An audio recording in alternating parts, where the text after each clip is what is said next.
Hi friends, welcome to my channel. ನಾನಿವತ್ತು ನಿಮಗೆ ಒಂದು ಮನೆಯನ್ನು ತೋರಿಸ್ತೀನಿ. ತೋರಿಸೋದ್ಕಿಂತ ಮೊದಲು ನೋಡಿ, ಇಲ್ಲಿ ಗೇಟಿಗೆ ಒಂದು ಮಿಕ್ಸರ್ ಜಾರನ್ನು ಹಾಕಿ ಗಂಟೆಯನ್ನು ತಯಾರಿಸಿದ್ದಾರೆ. ಎಷ್ಟು ವಿಚಿತ್ರ ಅಲ್ವಾ? ಈ ಮನೆ ಕೂಡ ಅದೇ ರೀತಿಯೇ ಇದೆ. ಇದನ್ನು ಮನೆ ಅನ್ನೋದಕ್ಕಿಂತ ಒಂದು ಆರ್ಟ್ ಗ್ಯಾಲರಿ ಅಂತಲೇ ಹೇಳ್ಬೋದು. ಅದಕ್ಕೆ ಅವರು ಸ್ವಸ್ತಿಕ್ ಆರ್ಟ್ ಗ್ಯಾಲರಿ ಅಂತಲೇ ಆ ಮನೆಗೆ ಹೆಸರನ್ನು ಇಟ್ಟಿದ್ದಾರೆ. ಈ ಮನೆಯಲ್ಲಿ ನಾವು ಯಾವ ವಸ್ತುಗಳನ್ನು ಬೇಡ ಅಂತ ನಾವು ದಿನನಿತ್ಯ ಉಪಯೋಗಿಸುವ ವಸ್ತುಗಳನ್ನು ಬಿಸಾಕಿರ್ತೀವಿ ಅಲ್ವಾ, ಅದೇ ವಸ್ತುಗಳನ್ನು ಯೂಸ್ ಮಾಡಿಕೊಂಡು ಒಂದು ಆರ್ಟನ್ನಾಗಿ ತಯಾರು ಮಾಡಿದ್ದಾರೆ. ನಿಮಗೆ ಪ್ರತಿಯೊಂದನ್ನು ನಾನು ಡೀಟೇಲ್ ಆಗಿ ತೋರಿಸ್ತಾ ಹೋಗ್ತೀನಿ. ನಿಮಗೆ ಈ ವಿಡಿಯೋ ನೋಡಿದ ನಂತರ ಅನ್ಸೋದು ಏನಂದರೆ, ನಾನು ಒಂದು ಸಲ ಈ ಮನೆಗೆ ಹೋಗಿ ಬರ್ಬೋದಿತ್ತು ಅಂತ ಅನಿಸುತ್ತೆ. ನಾನು ಇಲ್ಲಿ ನೋಡ್ತಾ ಇರ್ಬೋದು, ನಿಮಗೆ ಪ್ರತಿಯೊಂದನ್ನು ಡೀಟೇಲ್ ಆಗಿ ತೋರಿಸ್ತೀನಿ. ಮನೆಯನ್ನು ಯಾವ ರೀತಿ ಬೇಡದೇ ಇರುವಂತಹ ವಸ್ತುಗಳನ್ನೇ ಉಪಯೋಗಿಸಿಕೊಂಡು ಅದನ್ನು ಒಂದು ಆರ್ಟಾಗಿ ಕನ್ವರ್ಟ್ ಮಾಡಿ ಅದನ್ನು ಹೇಗೆ ಶೋ ರೀತಿಯಾಗಿ ತೋರಿಸಿದ್ದಾರೆ ಅಂತ ನೋಡ್ತಾ ಇರ್ಬೋದು. ಇಲ್ಲಿ ಮಡಿಕೆಗಳಾಗಿರ್ಬೋದು ಅಥವಾ ಬೇಡದೇ ಇರುವಂತಹ ಕೆಲವೊಂದು ಕುಂಬಳಕಾಯಿ, ಹೀರೆಕಾಯಿ, ಬುಟ್ಟಿ, ನೋಡಿ ಎಷ್ಟು ಚೆನ್ನಾಗಿ ಅದನ್ನು ಮಾಡಿದ್ದಾರೆ ಅಂತ ಅಂದರೆ, ನನಗೆ ಒಂದು ಸಲ ನೋಡಿದ ತಕ್ಷಣ ಶಾಕ್. ವಾವ್, ಈ ರೀತಿಯೂ ಮಾಡ್ಬೋದಾ ಅಂತಲೇ ಅನ್ನಿಸ್ತು. ಹಳೆ ವಸ್ತುಗಳನ್ನೆಲ್ಲ ಇಟ್ಕೊಂಡು ಅದನ್ನು ಒಂದು ರೀತಿಯ ಸಂಗ್ರಹಾಲಯದ ಥರ ಮಾಡಿದ್ದಾರೆ. ಆನಂತರ ಅಶ್ವತ್ಥೆಲೆಯನ್ನು ಉಪಯೋಗಿಸ್ಕೊಂಡು ನಾನಾ ಥರದ ಅದರಲ್ಲಿ ಚಿತ್ರಗಳನ್ನು ಬಿಡಿಸಿದ್ದಾರೆ. ಯಕ್ಷಗಾನದ ಚಿತ್ರಗಳಾಗಿರ್ಬೋದು, ಮಣ್ಣಿನ ಮಡಿಕೆಗಳಾಗಿರ್ಬೋದು, ಈಗ ನೀರಿನ ಕ್ಯಾನ್ಗಳಾಗಿರ್ಬೋದು, ಯಾವುದನ್ನೂ ಬಿಡದೆ ಪ್ರತಿಯೊಂದರಲ್ಲೂ ಅವರ ಕಲೆಯನ್ನು ನಮಗೆ ತೋರಿಸಿದ್ದಾರೆ. ನನಗೆ ಅಲ್ಲಿಗೆ ಹೋದಾಗ ಒಂದೊಂದು ವಸ್ತುಗಳನ್ನು ನೋಡ್ತಾ ಹೋದಂತೆ ವಿಭಿನ್ನ ಶೈಲಿಯಲ್ಲೇ ಕಾಣ್ತು. ಇಲ್ಲಿ ನೋಡ್ತಾ ಇರ್ಬೋದು, ಇದು ಮರದ ಬೇರು. ಅದನ್ನು ಯಾವ ರೀತಿ ಆನೆಗಳಾಗಿರ್ಬೋದು ಅಥವಾ ಗಣೇಶನ ಮೂರ್ತಿಗಳಾಗಿರ್ಬೋದು, ಹೀಗೆ ಇದೆಲ್ಲ ಮರದ ಬೇರುಗಳು, ಮರದ ಇದು ಗರುಡ, ಈ ರೀತಿ ನಾವು ಯೋಚನೆನೇ ಮಾಡದೇ ಇರುವಂತಹ ಒಂದು ರೀತಿಯ ಕಲೆ ಅಂತಲೇ ಇರ್ಬೋದು. ನೋಡ್ತಾ ಇರ್ಬೋದು, ಸೋರೆಕಾಯಿ, ಕುಂಬಳಕಾಯಿಗಳಲ್ಲಿ ಯಾವ್ಯಾವ ರೀತಿ ಮನುಷ್ಯರ ಚಿತ್ರ, ಹೀಗೆ ಮತ್ತು ಅವರ ಮನೆಯ ಗೋಡೆಗಳಲ್ಲಿ ನಾನಾ ರೀತಿಯ ಪೇಂಟಿಂಗ್ಸ್ಗಳನ್ನು ಕೂಡ ನೀವು ನೋಡ್ಬೋದು. ನಿಮಗೆ ಯಾವ ರೀತಿ ನಾನು ಎಕ್ಸ್ಪ್ಲೇನ್ ಮಾಡಬೇಕು ಅಂತಲೇ ನನಗೆ ಗೊತ್ತಾಗ್ತಾ ಇಲ್ಲ, ಅಷ್ಟು ಚೆನ್ನಾಗಿತ್ತು ಅವ್ರ ಮನೆ. ನೀವು ಬೆಳಗ್ಗೆಯಿಂದ ಸಂಜೆ ನೋಡಿದ್ರೂ ಕೂಡ ನಿಮಗೆ ಪ್ರತಿಯೊಂದು ಕಲೆನೂ ಬೇರೆ ಬೇರೆ ವಿಧದಲ್ಲಿ ಬೇರೆ ಬೇರೆ ರೀತಿಯೇ ಕಾಣುತ್ತೆ. ನನಗಂತೂ ಒಂದು ರೀತಿಯ ಹಬ್ಬದ ರೀತಿಯೇ ಫೀಲ್ ಆಯಿತು. ವಾವ್, ಎಷ್ಟು ಚೆನ್ನಾಗಿ ಮಾಡಿದ್ದಾರೆ! ಈ ರೀತಿ ಕಲ್ಪನೆ ನಮಗೆ ಬರಲಿಲ್ವಲ್ಲ. ಈ ರೀತಿ ಪ್ರತಿಯೊಂದು ಎಷ್ಟು ವಿಡಿಯೋ ಮಾಡಬೇಕಾದ್ರೆ ಎಕ್ಸೈಟ್ಮೆಂಟಿಂದ, ಖುಷಿಯಿಂದ ಮಾಡಿದ್ದೀನಿ ಅನ್ನೋದು ನನಗೆ ಗೊತ್ತು. ಏನೋ ಸುಮ್ಮನೆ ಹೇಳಬೇಕು ಈ ವಿಡಿಯೋದಲ್ಲಿ ಅಂತ ನಿಜವಾಗ್ಲೂ ಹೇಳ್ತಾ ಇಲ್ಲ. ವೆಂಕಣ್ಣ ಜಾಲಿಮನೆ ಅಂತ ಅವರ ಪ್ರತಿಭೆ ಇದು. ನಿಜವಾಗ್ಲೂ ತುಂಬ ಅಂದರೆ ನಿಮಗೆ ಈ ವಿಡಿಯೋದಲ್ಲಿ ನೋಡೋದಕ್ಕಿಂತ ಅಲ್ಲಿ ಹೋಗಿ ನೋಡಿ. ಮತ್ತು ಅವರು ಈ ಆರ್ಟ್ ಇಷ್ಟಪಡುವವರನ್ನು ಪ್ರೀತಿಯಿಂದ ಬರಮಾಡ್ಕೊಳ್ತಾರೆ. ತುಂಬ ಜನ ಬಂದು ಹೋಗಿದ್ದಾರೆ. ನಿಮಗೂ ಇದನ್ನು ಹತ್ತಿರದಿಂದ ನೋಡಬೇಕು, ಹತ್ತಿರದಿಂದ ಕಣ್ತುಂಬಿಸ್ಕೊಳ್ಬೇಕು ಅಂತ ಇದ್ದರೆ ಖಂಡಿತ ಅವ್ರ ಮನೆಗೆ ವಿಸಿಟ್ ಕೊಡಿ. ಅವರು ಸಂತೋಷದಿಂದ ನಿಮ್ಮನ್ನು ಬರಮಾಡ್ಕೊಳ್ತಾರೆ. ನೋಡ್ತಾ ಇರ್ಬೋದು, ಇದೆಲ್ಲ 30ರಿಂದ 40 ವರ್ಷದ ಹಳೆಯ ಬೋನ್ಸಾಯಿ ಗಿಡಗಳು. ಎಷ್ಟು ಪ್ರಯತ್ನಪಟ್ಟು ಅವರು ಮಾಡಿದ್ದಾರೆ ಅಂತ. ಹಲಸಿನ ಮರ ಆಗಿರ್ಬೋದು, ಹಾಗೆ ಅಶ್ವತ್ಥ ಮರ, ಅದನ್ನೆಲ್ಲ ಬೋನ್ಸಾಯಿ ರೂಪದಲ್ಲಿ ಅವರೇ ಸ್ವತಃ ಮಾಡಿದ್ದಾರೆ. ಹಾಗೆ ನಾನು ಅವರ ಬಳಿ ನಿಮ್ಮ ಮನೆಯನ್ನು ಮತ್ತು ನಿಮ್ಮ ಒಂದು ಆರ್ಟನ್ನು ನಾನು ವಿಡಿಯೋ ಮಾಡಿ ನನ್ನ ಯೂಟ್ಯೂಬ್ ಚಾನಲಲ್ಲಿ ಹಾಕ್ಕೋಬೋದಾ ಅಂತ ಕೇಳಿದಾಗ ಸಂತೋಷದಿಂದಲೇ ಒಪ್ಕೊಂಡು ಪ್ರತಿಯೊಂದು ಅವ್ರ ಹತ್ರ ಇರುವಂತಹ ಹೊಸ ವಸ್ತುಗಳನ್ನು ನನಗೆ ತೋರಿಸಿ ನನಗೆ ವಿಡಿಯೋ ಮಾಡ್ಕೊಳ್ಳೋಕ್ಕೆ ಅವಕಾಶ ಕೊಟ್ಟರು. ಅದಕ್ಕಾಗಿ ನಾನು ಅವರಿಗೆ ಥ್ಯಾಂಕ್ಸ್ ಅಂತ ಹೇಳ್ತೀನಿ. ನೋಡ್ತಾ ಇರ್ಬೋದು ತುಳಸಿ ಕಟ್ಟೆ ಎಲ್ಲ ಎಷ್ಟು ವಿಭಿನ್ನವಾಗಿದೆ ಅಂದರೆ ಅವ್ರ ಮನೆಯಲ್ಲಿರುವಂಥ ಪ್ರತಿಯೊಂದು ವಸ್ತುಗಳು ವಿಭಿನ್ನವಾಗಿದೆ. ಹಾಗಂತ ಆ ಪ್ರತಿಯೊಂದು ವಸ್ತುಗಳು ನಿಮ್ಮ ಮನೆಯಲ್ಲಿ ಇರುವಂಥದ್ದೇ, ಆದರೆ ವಿಭಿನ್ನವಾಗಿದೆ. ಅದನ್ನು ಅವರಿಗೆ ಬೇಕಾದಂಥ ರೀತಿಯಲ್ಲಿ ಅವರು ಮಾಡ್ಕೊಂಡಿದ್ದಾರೆ ಅಂತಲೇ ಹೇಳ್ಬೋದು. ಇಲ್ಲಿರುವಂಥದ್ದೆಲ್ಲ ನಾನಾ ಥರದ ಬೆತ್ತದ ಬುಟ್ಟಿಗಳು ನೋಡ್ತಾ ಇರ್ಬೋದು. ಇದು ಏನಂತ ಹೇಳ್ತಾರೆ, ಇದು ಅವರ ಮಗ ಮಾಡಿರುವಂತಹ ಪೇಂಟಿಂಗ್. ಅವ್ರ ಮಗ ಕೂಡ ತುಂಬಾ ಚೆನ್ನಾಗಿ ಪೇಂಟಿಂಗ್ ಮಾಡ್ತಾರೆ. ಅದನ್ನೆಲ್ಲ ನಾನು ನಿಮಗೆ ತೋರಿಸ್ತೀನಿ. ಇನ್ನೂ ತುಂಬ ಪೇಂಟಿಂಗ್ಸ್ ಇದೆ, ಮುಂದೆ ಬರುವಂಥ ವಿಡಿಯೋದಲ್ಲಿ ನಿಮಗೆ ಕಾಣಿಸುತ್ತೆ. ನೋಡ್ತಾ ಇರ್ಬೋದು ಎಷ್ಟು ಚೆನ್ನಾಗಿ ಮರದಲ್ಲಿ ಮಾಡಿರುವಂತಹ ಕಲಾಕೃತಿಗಳು ಅಂತ, ಎಷ್ಟು ಚೆನ್ನಾಗಿ ಮಾಡಿದ್ದಾರೆ ಅಂತ ನೋಡ್ತಾ ಇರ್ಬೋದು. ನಿಮಗೆ ಒಂದೊಂದು ಆರ್ಟ್ ಕೂಡ ನೋಡೋಕ್ಕೆ ಒಂದೊಂದು ತಾಸೇ ಬೇಕಾಗುತ್ತೆ. ನಾನು ಸಿಕ್ಕಂತಹ ಸಮಯದಲ್ಲಿ ಅದನ್ನು ಮಾಡಿದ್ದೀನಿ. ಇದು ಅವರ ತಂದೆಯವರು ಮಾಡಿರುವಂತಹ ಕಲಾಕೃತಿ. ಮರದ ಬೇರಿನಿಂದ ಗಣೇಶನನ್ನು ತಯಾರಿಸಿದ್ದಾರೆ. ನೋಡ್ತಾ ಇರ್ಬೋದು ಅವರ ಮನೆ ಎಷ್ಟು ಚೆನ್ನಾಗಿ ಮತ್ತು ವಿಭಿನ್ನವಾಗಿದೆ ಅಂತ. ಇದು ಮನೆಯ ಅಂಗಳದಲ್ಲಿ ಅವರು ತಯಾರಿಸಿದಂತಹ ಆರ್ಟ್. ಹಾಗೆ ನಾವು ನೆಕ್ಸ್ಟ್ ಹೋಗಿದ್ದು ಅವರ ಮನೆಯ ಮೆತ್ತು. ಇಲ್ಲಿ ಸುತ್ತಲೂ ನೋಡಿ ಆರ್ಟ್ ಗ್ಯಾಲರಿ ಅಂತಲೇ ಬರೆದಿದ್ದಾರೆ. ಇಲ್ಲಿ ಪ್ರತಿಯೊಂದು ನಿಮಗೆ ಕಾಣಿಸ್ತಾ ಇರೋದು ಮರದ ಬೇರುಗಳು. ಅದನ್ನು ಅವರು ಗಣೇಶನ ಮೂರ್ತಿ, ಆನೆಯ ಸೊಂಡಿಲಿನ ರೀತಿ ಮಾಡಿಲ್ಲ, ಆ ಥರದ ಬೇರುಗಳನ್ನೇ ಅವರು ಕಲೆಕ್ಟ್ ಮಾಡಿದ್ದಾರೆ. ಇದು ನೋಡಿ ಎಷ್ಟು ವಿಭಿನ್ನವಾದ ಶೈಲಿಯ ಒಂದು ಬೇರುಗಳಿದೆ ಅಂತ. ಇದನ್ನು ನೀವು ನೋಡಿ ನಿಮ್ಮ ಕಲ್ಪನೆಯಲ್ಲಿ ಅದು ಯಾವ ರೀತಿ ಕಾಣುತ್ತೆ ಅಂತ ನೀವು ಹೇಳಬೇಕಾಗುತ್ತೆ. ನಿಮಗೆ ಇದೆಲ್ಲ ಯಾವ ರೀತಿ ಕಾಣಿಸ್ತಾ ಇದೆ? ನನಗಂತೂ ಗಣೇಶ ಆನೆಯ ಸೊಂಡಿಲಿನ ರೀತಿ ಕಾಣಿಸ್ತಾ ಇದೆ. ನೋಡ್ತಾ ಇರ್ಬೋದು ಇದೆಲ್ಲ ಕ್ಯಾನ್ಗಳು ಅಂತ ಹೇಳ್ತಾರಲ್ಲ, ಎಣ್ಣೆ ಕ್ಯಾನ್, ಅದರಿಂದೆಲ್ಲ ತಯಾರಿಸಿದ ಕಲಾಕೃತಿಗಳು. ಒಂದೊಂದು ರೀತಿ ವಿಭಿನ್ನವಾಗಿದೆ ಅಂತಲೇ ಹೇಳ್ಬೋದು. ಕುಂಬಳಕಾಯಿ, ಸೋರೆಕಾಯಿಗಳಿಂದ, ಹಾಗೆ ಮಣ್ಣಿನ ಮಡಿಕೆಗಳಿಂದ ನೋಡ್ತಾ ಇರ್ಬೋದು. ಮೋದಿಯವರ ನಾನಾ ಚಿತ್ರಗಳನ್ನು ಅವರು ಅಶ್ವತ್ಥೆಲೆಯಿಂದ ತಯಾರಿಸಿದ್ದಾರೆ. ಅಶ್ವತ್ಥೆಲೆಯಲ್ಲಿ ಮಾಡಿರುವಂತಹ ನೋಡ್ತಾ ಇರ್ಬೋದು. ಇಲ್ಲಿರುವ ಅಷ್ಟು ಚಿತ್ರಗಳು ಅವರ ಕೈಯಲ್ಲಿ ಬಿಡಿಸಿರೋದು. ಜ್ಞಾನಪೀಠ ಪ್ರಶಸ್ತಿ ಪುರಸ್ಕೃತರು, ಹಾಗೆ ಸ್ವಾತಂತ್ರ್ಯ ಹೋರಾಟಗಾರರು, ಹಾಗೆ ಹಕ್ಕಿಗಳ ಚಿತ್ರಗಳಾಗಿರ್ಬೋದು, ಹೀಗೆ ತುಂಬ ಚಿತ್ರಗಳನ್ನು ಬಿಡಿಸಿದ್ದಾರೆ. ಅದು ಅಶ್ವತ್ಥ ಎಲೆಯಲ್ಲಿ ಅವರೇ ಸ್ವತಃ ಬಿಡಿಸಿದ ಚಿತ್ರಗಳು. ವೆಂಕಣ್ಣ ಜಾಲಿಮನೆ ಅವರು ಬರೆದಂತಹ ಚಿತ್ರಗಳು ನೋಡಿ ಎಷ್ಟೊಂದು ಇದೆ ಅಂತ. ಇದೆಲ್ಲ ಮರದ ಬೇರುಗಳು.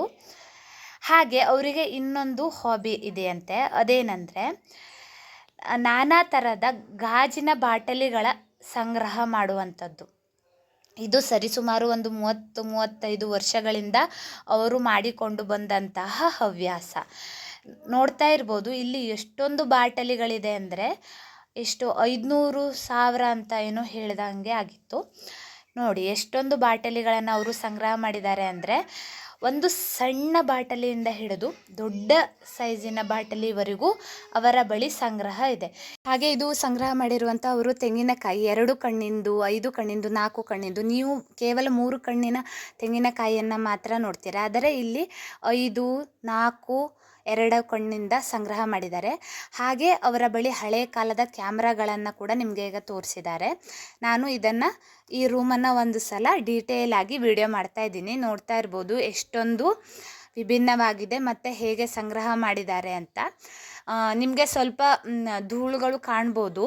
ಯಾಕೆ ಅಂದರೆ ತುಂಬ ವಸ್ತುಗಳಿರೋದ್ರಿಂದ ಅವರು ವಾರಕ್ಕೊಮ್ಮೆ ಸ್ವಚ್ಛ ಮಾಡೋದ್ರಿಂದ ನಿಮ್ಗೆ ಅಷ್ಟೊಂದು ಕ್ಲೀನಾಗಿ ಕಾಣಿಸ್ತಾ ಇಲ್ಲದೆ ಇರ್ಬೋದು.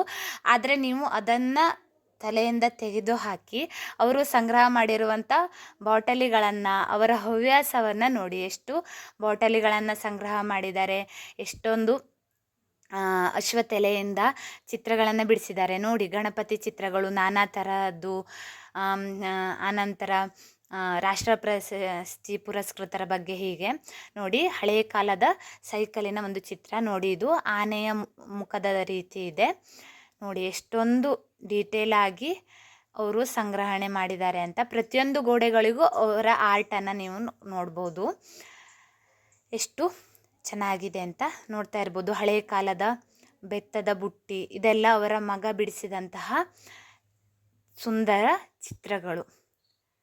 ಇದೆಲ್ಲ ಅವರೇ ಕೆತ್ತನೆ ಮಾಡಿದಂತಹ ಆರ್ಟ್ ಅಂತಲೇ ಹೇಳ್ಬೋದು. ನೋಡಿ ಎಷ್ಟು ಚೆನ್ನಾಗಿ ಬಿಡಿಸಿದ್ದಾರೆ ಅಂತ. ಇದನ್ನು ನಿಜವಾಗಿಯೂ ಮನೆ ಅಂತ ಕರೆಯೋಕ್ಕೆ ಸಾಧ್ಯನಾ? ಒಂದು ಆರ್ಟ್ ಗ್ಯಾಲರಿ ಅಂತಲೇ ಕರಿಬೋದು. ಎಷ್ಟೊಂದು ಚೆನ್ನಾಗಿ ಇತ್ತು ಅಂದರೆ ನೀವು ಅಲ್ಲಿ ಹೋಗಿ ಅನುಭವಿಸಿದರೆ ಮಾತ್ರ ನಿಮಗೆ ಒಂದು ಆ ಅನುಭವ ಆಗುತ್ತೆ ಅಂತಲೇ ನಾನು ಹೇಳ್ತೀನಿ. ತುಂಬಾ ಚೆನ್ನಾಗಿ ಮಾಡಿದ್ದಾರೆ. ಪ್ರತಿಯೊಂದನ್ನು ವಿಶಿಷ್ಟ ರೀತಿಯಲ್ಲೇ ತೋರಿಸಿದ್ದಾರೆ. ಹಾಗೆ ಈಗ ನಾವು ನಿಮಗೆ ತೋರಿಸ್ತಾ ಇರೋದು ಅವರು ಸಂಗ್ರಹ ಮಾಡಿರುವಂಥ ಹಳೆಯ ಕಾಲದ ಪೀಠೋಪಕರಣಗಳು. ನೋಡ್ತಾ ಇರ್ಬೋದು, ಇದೆಲ್ಲ ಆಗಿನ ಕಾಲದಲ್ಲಿ ಬೆಳಕಿಗಾಗಿ ಯೂಸ್ ಮಾಡುವಂತಹ ಕ್ಯಾಂಡಲ್ಗಳಾಗಿತ್ತು. ಹಾಗೆ ಇದೆಲ್ಲ ನಾನಾ ಥರದ ಮರದ ಬೇರುಗಳ ಕಲಾಕೃತಿ. ಅದನ್ನು ಎಷ್ಟು ವಿಭಿನ್ನವಾಗಿ ತೋರಿಸಿದ್ದಾರೆ ಅಂತ. ಇದೆಲ್ಲ ಅವರು ಗೋಡೆಗಳಿಗೆ ಬಿಡಿಸಿದಂತಹ ಚಿತ್ರಗಳು. ಈಗ ನಾನು ನಿಮಗೆ ಹಳೆಯ ಕಾಲದ ವಸ್ತುಗಳನ್ನು ತೋರಿಸ್ತಾ ಇದ್ದೀನಿ. ಆಗಿನ ಕಾಲದಲ್ಲಿ ಯಾವ ರೀತಿಯ ಪಾತ್ರೆಗಳನ್ನು ಬಳಸ್ತಾ ಇದ್ರು, ಕ್ಯಾಮ್ರಾಗಳನ್ನು ಬಳಸ್ತಾ ಇದ್ರು, ಹಾಗೆ ಸಾಂಬಾರು ಬಟ್ಲುಗಳಾಗಿರ್ಬೋದು, ಹಾಗೆ ಗಡಿಯಾರಗಳಾಗಿರ್ಬೋದು. ಇದು ನೋಡಿ, ಹಳೆಯ ಕಾಲದ ಸಾಂಬಾರಿನ ಬಟ್ಟಲು. ಇದು ನೋಡಿ, ಮೀನಿನ ಮುಖದ ರೀತಿ ಇದೆ. ಹಾಗೆ ಇದು ಆಗಿನ ಕಾಲದ ಪಾತ್ರೆಗಳು. ಹಾಗೆ ನೋಡಿ, ಇದು ವೀಣೆಯ ರೀತಿ ಇದೆ. ಹಾಗೆ ನೋಡಿ, ಇಲ್ಲಿ ಮೂರ್ತಿ.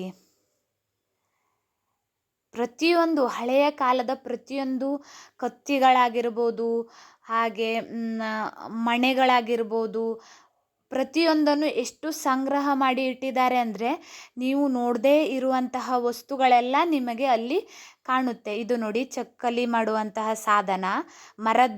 ಆಗಿನ ಕಾಲದಲ್ಲಿ ಮರದ ಸಾಧನವನ್ನು ಯೂಸ್ ಮಾಡ್ತಾಯಿದ್ರು. ಅಕ್ಕಿ ಬೀಸುವಂತಹ ಕಲ್ಲು. ಹೀಗೆ ಪ್ರತಿಯೊಂದು ಹಳೆಯ ಕಾಲದ ವಸ್ತುಗಳನ್ನು ನೀವು ಅವರ ಹತ್ತಿರ ನೋಡ್ಬೋದು. ಹಾಗೆ ಯಾರು ಬೇಕಾದರೂ ಅಲ್ಲಿ ಹೋಗಿ ನೋಡ್ಬೋದು. ನಿಮಗೆ ಇಂಟ್ರೆಸ್ಟ್ ಇರಬೇಕು. ತುಂಬ ಜನ ಅಲ್ಲಿ ವಿದೇಶಿಗಳು ಕೂಡ ಬಂದು ನೋಡಿದಾರಂತೆ. ನಿಮ್ಗೆ ಇಂಟ್ರೆಸ್ಟ್ ಇದೆ ಅಂದರೆ ಖಂಡಿತ ಅವ್ರ ಮನೆಗೆ ಒಮ್ಮೆ ವಿಸಿಟ್ ಕೊಡಿ. ನೋಡ್ತಾ ಇರ್ಬೋದು, ಇದೆಲ್ಲ ಆಗಿನ ಕಾಲದಲ್ಲಿ ಸಂಗೀತ ಕೇಳುವಂತಹ ಉಪಕರಣಗಳು. ಹಳೆಯ ಕಾಲದ ರೇಡಿಯೋಗಳಾಗಿರ್ಬೋದು. ನೋಡಿ, ಪ್ರತಿಯೊಂದು ಮರದ ನಾನಾ ವಿಧದ ಕಲಾಕೃತಿಗಳನ್ನು ಎಷ್ಟೊಂದು ಸಂಗ್ರಹ ಮಾಡಿದ್ದಾರೆ. ನಾವು ಬೇಡ ಅಂತ ಬಿಸಾಕಿರುವಂತಹ ವಸ್ತುಗಳಿಂದನೇ ಅವರು ಮಾಡಿದ್ದಾರೆ. ಕಲ್ಲಿನಲ್ಲಿ ಮಾಡಿರ್ಬೋದು. ನೋಡಿ, ಇದು ಚೆನ್ನೆಮಣೆ ಅಂತ ಆಟ ಆಡುವಂತಹ ಇದಾಗಿರ್ಬೋದು. ನೋಡಿ, ಬೇರುಗಳೇ ಎಷ್ಟೆಷ್ಟು ನಿಮಗೆ ಅದನ್ನು ನೋಡಿದಾಗ ಇದು ಹಕ್ಕಿಯ ರೀತಿ ಕಾಣ್ತಾ ಇತ್ತು, ಇದು ಗರುಡನ ರೀತಿ ಕಾಣ್ತಾ ಇತ್ತು. ಹೀಗೆ ಹಳೆಯ ಕಾಲದ ತೊಟ್ಟಿಲು, ಹಾಗೆ ಟೇಪ್ ರಿಕಾರ್ಡರ್, ಹಾಗೆ ಹಳೆಯ ಕಾಲದ ಪೆಟ್ಟಿಗೆ, ಹಳೆಯ ಕಾಲದ ಸೌಟುಗಳು. ಯಾವುದು ಇಲ್ಲ ಅಂತ ಕೇಳಿದರೆ ನಿಮಗೆ ಉತ್ತರ ಕ್ವಶ್ಚನ್ ಆಗಿರುತ್ತೆ. ಯಾಕೆ ಅಂದರೆ ಪ್ರತಿಯೊಂದನ್ನು ಅವರು ಕಲೆಕ್ಟ್ ಮಾಡಿ ಇಟ್ಕೊಂಡಿದ್ದಾರೆ. ನೋಡ್ತಾ ಇರ್ಬೋದು, ಹಳೆಯ ಕಾಲದ ಟೇಪ್ ರಿಕಾರ್ಡರ್ ಎಲ್ಲ ಯಾವ ರೀತಿ ಇತ್ತು, ಹೇಗಿತ್ತು ಅಂತ. ನಿಜಕ್ಕೂ ಅಲ್ಲಿ ಹೋಗಿದ್ದು ನನಗೆ ಒಂದು ರೀತಿಯ ಸಾರ್ಥಕ ಭಾವನೆ. ಇದು ಹಳೆಯ ಕಾಲದ ಕ್ಯಾಮರಾ. ಆಗಿನ ಕಾಲದಲ್ಲಿ ಕ್ಯಾಮ್ರಾ ಹೀಗಿರ್ತಿತ್ತು. ನೀವು ನೋಡಿದ್ರಾ ಇದನ್ನು? ನಾನಂತೂ ನೋಡಿರಲಿಲ್ಲ. ಮೊದಲನೇ ಸಲ ಅವ್ರ ಮನೆಯಲ್ಲೇ ನೋಡಿರೋದು. ಎಷ್ಟು ವಿಭಿನ್ನವಾಗಿದೆ ಅಂದರೆ ಆಗಿನ ಕಾಲದಲ್ಲಿ ಇದನ್ನು ಯೂಸ್ ಮಾಡ್ತಾ ಇದ್ರಾ ಅಂತಲೇ ನನಗನ್ನಿಸ್ತು. ಇದು ಪ್ರತಿಯೊಂದು ಅವರೇ ಸ್ವತಃ ಹುಡುಕಿ ತಂದು ಅವರ ಸಂಗ್ರಹಾಲಯದಲ್ಲಿ ಇಟ್ಕೊಂಡಿರುವಂಥದ್ದು. ನೋಡ್ತಾ ಇರ್ಬೋದು ಎಷ್ಟು ರೀತಿಯ ಟೇಪ್ ರಿಕಾರ್ಡರನ್ನು ನೀವು ನೋಡ್ತಾ ಇದ್ದೀರಾ ಅಂತ. ತುಂಬಾ ಚೆನ್ನಾಗಿತ್ತು, ವಿಭಿನ್ನವಾಗಿತ್ತು ಅಂತ ಹೇಳ್ಬೋದು. ನೋಡಿ, ಎಷ್ಟೊಂದು ಹಳೆಯ ಕಾಲದ ಐಟಮ್ಗಳು ಅವರ ಬಳಿ ಇದೆ ಅಂತ. ನಿಜಕ್ಕೂ ಪ್ರತಿಯೊಂದು ನೋಡಿದಾಗಲೂ ನನಗೆ ಅನಿಸಿದ್ದು, ವಾವ್, ಎಷ್ಟೊಂದು ಚೆನ್ನಾಗಿ ಇಟ್ಕೊಂಡಿದ್ದಾರೆ. ಎಲ್ಲರಿಗೂ ಈ ರೀತಿಯ ಹವ್ಯಾಸಗಳು ಖಂಡಿತ ಇರಲ್ಲ. ಇದ್ದರೂ ಕೂಡ 30ರಿಂದ 45 ವರ್ಷಗಳ ಕಾಲ ಅದನ್ನು ಕಂಟಿನ್ಯೂಸ್ ಆಗಿ ಇಟ್ಕೊಳ್ಳೋದು ಅಂದರೆ ಅದು ಸಾಮಾನ್ಯದ ಮಾತು ಖಂಡಿತ ಅಲ್ಲ. ಅದಕ್ಕೋಸ್ಕರನೇ ಒಂದು ರೂಮನ್ನು ಮಾಡಿ ಅದನ್ನು ಹಾಳಾಗದಂತೆ ಕಾಪಾಡ್ಕೊಂಡು ಬರೋದು ನನ್ನ ಪ್ರಕಾರ ಸಾಮಾನ್ಯದ ಮಾತು ಖಂಡಿತ ಅಲ್ಲ. ನೋಡ್ತಾ ಇರ್ಬೋದು ಎಷ್ಟು ಚೆನ್ನಾಗಿ ಆ ಬೇರುಗಳನ್ನೆಲ್ಲ ಇಟ್ಕೊಂಡಿದ್ದಾರೆ ಅಂತ. ಇದೆಲ್ಲ ಹಳೆಯ ಕಾಲದ ಗಡಿಯಾರಗಳು ಯಾವ ರೀತಿ ಇತ್ತು ಅಂತ ನೀವೇ ನೋಡ್ತಾ ಇದ್ದೀರಾ. ಒಂದೊಂದು ವಿಭಿನ್ನವಾಗಿ ವಿಶಿಷ್ಟವಾಗಿದೆ ಅಂತಲೇ ಹೇಳ್ಬೋದು. ಇದೆಲ್ಲ ಮರದ ಬೇರುಗಳು. ಇದು ನೋಡಿ ಮರದಲ್ಲೇ ತಯಾರಿಸಿದ ಆನೆ. ಹಾಗೆ ಇದು ಮೀನುಗಳಾಗಿರ್ಬೋದು, ಇದು ನೋಡಿ ಪಾತ್ರೆಗಳಾಗಿರ್ಬೋದು. ನಾನು ಇದನ್ನು ಒಂದು ಸಲ ಈ ರೂಮು ಯಾವ ರೀತಿ ಕಾಣಿಸುತ್ತೆ ಅಂತ ತೋರಿಸ್ತೀನಿ. ಇದು ಅವರ ಮಗ, ಅವರು ಬಿಡಿಸಿದಂತಹ ಚಿತ್ರಗಳನ್ನು ನಿಮಗೆ ತೋರಿಸ್ತೀನಿ. ಹೇಗೆ ಬಿಡಿಸಿದ್ದಾರೆ ಅಂದರೆ ನಿಮಗೆ ಒಂದು ಕಲ್ಪನೆ ಕೂಡ ಮಾಡ್ಕೊಳ್ಳೋಕ್ಕೆ ಸಾಧ್ಯ ಇಲ್ಲ, ಅಷ್ಟೊಂದು ಚೆನ್ನಾಗಿ ಮತ್ತು ಸುಂದರವಾಗಿ ಬಿಡಿಸಿದ್ದಾರೆ.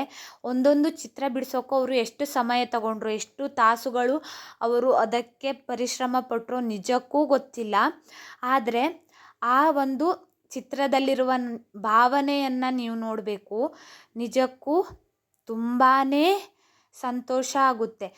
ಅವರ ತಂದೆಯಾಗಿರ್ಬೋದು, ಹಾಗೆ ವೆಂಕಣ್ಣ ಜಾಲಿಮನೆ ಆಗಿರ್ಬೋದು, ಅವರ ಮಗ ಆಗಿರ್ಬೋದು, ಅವರಿಗೆ ಯಾವ ರೀತಿ ಆ ತಾಯಿ ಒದಗಿದಾಳೆ ಅಂದರೆ ಒಬ್ಬರ ಕಲೆನೂ ವಿಭಿನ್ನವಾಗಿದೆ.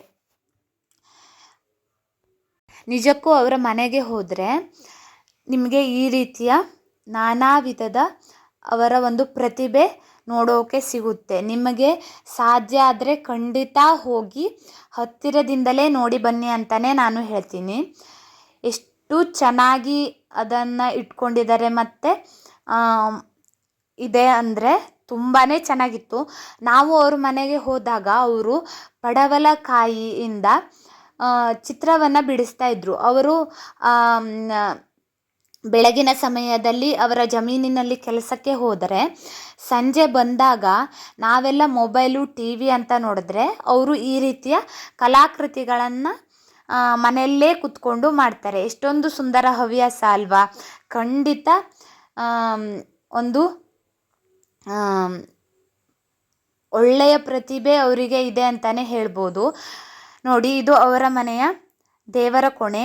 ಎಷ್ಟೊಂದು ಚೆನ್ನಾಗಿ ಮತ್ತು ವಿಶಿಷ್ಟ ರೀತಿಯಲ್ಲಿ ಇತ್ತು. ಇದು ಅವರು ನಮಗೆ ಕೊನೆಯದಾಗಿ ಕೊಟ್ಟಂತಹ ಒಂದು ಉಡುಗೊರೆ. ನೋಡ್ತಾ ಇರ್ಬೋದು ಅಶ್ವತ್ಥೆಲೆಯಲ್ಲಿ ಗಣೇಶನ ಚಿತ್ರವನ್ನು ಮಾಡಿ ಹೇಗೆ ತೋರಿಸಿದ್ದಾರೆ ಅಂತ. ಒಂದು ಕೀ ಚೈನ್ ಅಂತಲೇ ಹೇಳ್ಬೋದು. ನಿಮಗೂ ಈ ವಿಡಿಯೋ ಇಷ್ಟ ಆದರೆ ಲೈಕ್ ಮಾಡಿ, ಶೇರ್ ಮಾಡಿ, ಕಮೆಂಟ್ ಮಾಡಿ, ನನ್ನ ಚಾನಲ್ಗೆ ಸಬ್ಸ್ಕ್ರೈಬ್ ಆಗಿ. ಹಾಗೆ ನಿಮಗೆ ಅವರ ಮನೆಯನ್ನು ನೋಡಬೇಕು ಅಂದರೆ ಯಲ್ಲಾಪುರ ರೋಡಲ್ಲಿರುವಂತಹ ಹಿತ್ಲಳ್ಳಿ ಅನ್ನೋ ಊರಿಗೆ ವಿಸಿಟ್ ಕೊಡಿ.